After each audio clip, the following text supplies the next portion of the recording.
Hello mga kasari, for today's video ay mag-unbox ako sa pinamili kong mga eggs, mga itlog kaninang umaga at mag-presyo din sa mga pinamili kong Mon na powder at saka yung mga shampoo.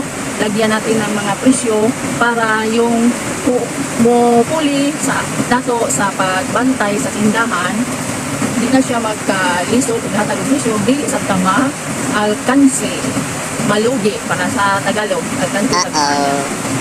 Yun lang, maglagay lang ng presyo palagi sa mga paninda para iwas lugi, kasi yung nagbantay na humalili sa atin para alam nila kung ano yung mga exact na mga presyo sa paninda natin. Yun lang.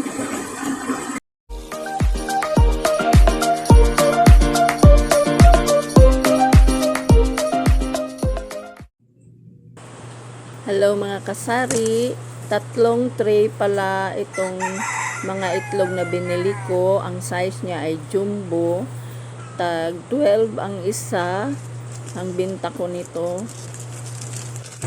Ito na mga kasari, i-display na natin para maayos-ayos na yung nagkalat sa tindahan ko. Kalat-kalat kasi. Nag-pricing ako sa mga condiments, ginisa, tag 6 lang yung binta ko dyan. Ginisa, Magic, Bitchin, or Ajinomoto. Tag 5 yung binta ko sa Ajinomoto. Mga kasari. Ayan, saka yung mga mga sabon, panlaba, yung powder, tag 8 siya. At yung mga shampoo, tag 8 lahat. Saka yung conditioner ay 9 or 10 yung binta ko. Yung iba nagbigay sa akin ng 10 pesos sa mga conditioner, yung iba naman nagbigay ng 9. Kaya hindi siya pariha. Ayan yung mga shampoo, 8 pesos lang yung binta ko dyan. Yung mga sabon na bar ay yung Pride bar is tag 8 din yung binta ko. Yung Tide na cut bar is 18, yung Ariel 18 din yung bar. Yung powder is 16, yung twin na powder na Ariel at Tide, 16 siya mga kasari. Yun lang yung iba, hindi ko na isa-isa sa pag-display. Na-display ko na, tapos yung safeguard pala is 25.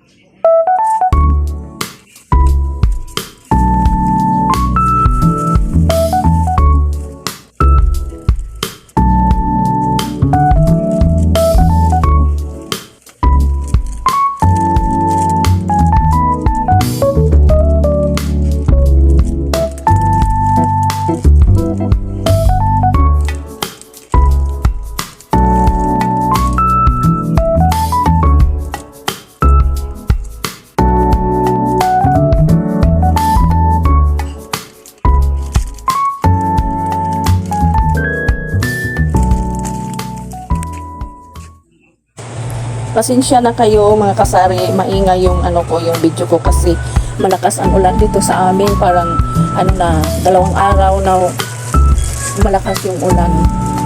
Continuous yung pag-ulan niya. Kaya ayan, medyo bumabaha na ngayon sa labas. Kaya maingay. Hanggang dito na lang mga kasari. Please paki-subscribe naman, naka-like and share. Thank you for watching.